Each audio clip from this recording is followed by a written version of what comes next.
বিয়ের জন্য পাত্রী দেখতে এসে পাত্র পছন্দ করে বসলো এই পাত্রীর বাড়ির কাজের মেয়েকে। দর্শক, এ কেমন আজব ঘটনা! কোটিপতির ছেলে হয়ে সামান্য কাজের মেয়েকে বিয়ের প্রস্তাব। বিস্তারিত আমরা তাদের কাছ থেকে জানার চেষ্টা করব। আসলে আপনাকে দেখতে এসে আপনার বাড়ির কাজের মেয়েকে পছন্দ করে বসলো, মূলত কারণটা কি? ভাই, রুচি বলতে একটা কথা থাকে, ওনাদের তো সেই রুচিটাই দেখতেছি নাই। কোথায় ওনাদের লেভেল, কোথায় আমাদের লেভেল। সাধারণ একটা কাজের মেয়েকে নাকি ওনারা বিয়ে করাতে চান ওনার ছেলেকে।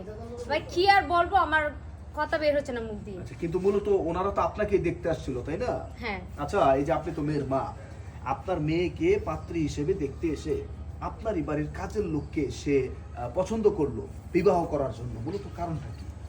কারণ বলতে কি, আমরা তো কোটিপতি, তাই না?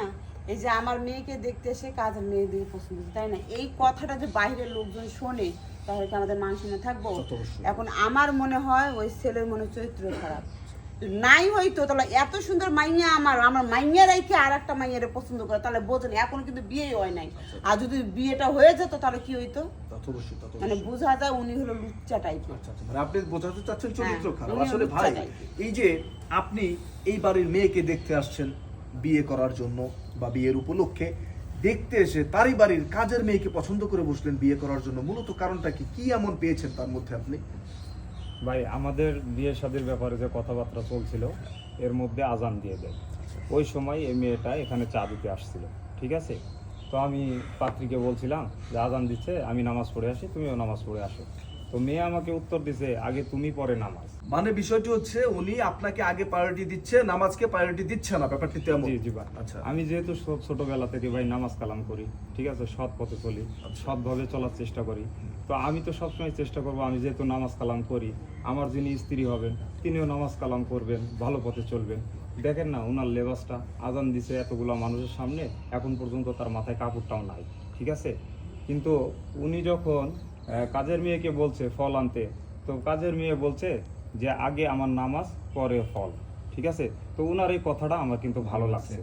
এই ভালো লাগা থেকেই আমি সিদ্ধান্ত নিয়েছি আমি কাজের মেয়েকেই বিয়ে করবো। আচ্ছা আচ্ছা, মানে আপনি একজন পরহেজগার ছেলে। দর্শক, আপনারা দেখতেই পারলেন ঘটনাটি, সে একজন পরহেজগার ছেলে, এই জন্য পরহেজগার মেয়ে খুঁজতেছে বিয়ের জন্য। ব্যাপারটি এমন, এই বড়লোক বাড়ির মেয়ে, যদিও তার বাবার রয়েছে অঢাল পরিমাণ অর্থ সম্পদ, কিন্তু তার কিন্তু ওরকম সে কিন্তু আসলে পরহেজগার কোনো মেয়ে না।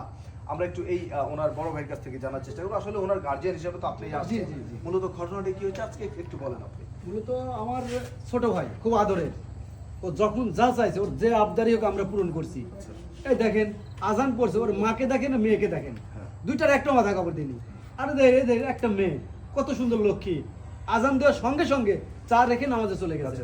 তাহলে আমার বড় ভাই আমার ছোট ভাই যেটা চয়েস করছে আমরা সেটাই মেনে নিব। আচ্ছা আচ্ছা আচ্ছা, কাজের মেয়ের সঙ্গে আমরা বিয়ে দিব। বিয়ে দিবেন। আসলে এই যে কাজের মেয়ে যিনি আছেন, এখন আপনাকে তো তারা দেখে পছন্দ করেছে, এই বিষয় নিয়ে আপনি কি বলতে চান? আমার কোনো আপত্তি নাই, আমার বাবা মা আছে, ওনাদের সাথে কথা বলতে হবে। কথা বলবো। দর্শক, আপনারা দেখতেই পারলেন আজকের ঘটনাটি। যদিও ভিডিওটি আমরা সম্পূর্ণরূপে তৈরি করেছি, আপনারা দেখেই শুরু থেকে বুঝতেছেন যে এটি একটি কাল্পনিক ভিডিও, তৈরি করা ভিডিও। তারপর আমি একটু ক্লিয়ার করি, আমরা এই ভিডিওটা এইভাবে কেন তৈরি করেছি। দেখেন, এই ভদ্র মহিলা নামাজ কালাম পড়ে না, তিনি একজন পরহেজগার মহিলা না, ওই কাজের মেয়েটি হচ্ছে পরহেজগার। তো এইরকম মানে এক ধরনের দেখতে গেলে, যদিও তারা অপমানিত হচ্ছে যে আমাদের কোটি কোটি টাকা থাকা সত্ত্বেও আমাকে দেখতে এসে আমার বাড়ির কাজের লোককে পছন্দ করে বসলো। হ্যাঁ, এইসব লোকেদের এইভাবেই শিক্ষা দেওয়াটা উচিত, যারা নামাজ পড়ে না, যারা হচ্ছে পর্দা করে না। এখন উনি দেখতে আসছে বিধায় এইভাবে মাথায় কাপড় ফেলে দিয়ে উনি এভাবে সেজে গুজে আসতে হবে এমন তো কোনো কথা নেই। সো কাজেই আমাদের সমাজের তরুণ সমাজের ছেলেপেলে যারা আছেন, তরুণ ছেলেপেলে, আপনাদের কাছে আমার এতটুকুই আবদার থাকবে, যেই জন্য ভিডিওটি তৈরি করেছি। বিবাহ করার আগে অবশ্যই দেখবেন যে সেই মেয়ে পরহেজগার কিনা। যদি কোনো পরহেজগার মেয়েকে বিয়ে করতে পারেন তাহলে জীবনে একমাত্র সুখী হতে পারবেন। সবাই ভালো থাকবেন, বেশি বেশি পরহেজগার মেয়েদের বিবাহ করবেন। ধন্যবাদ।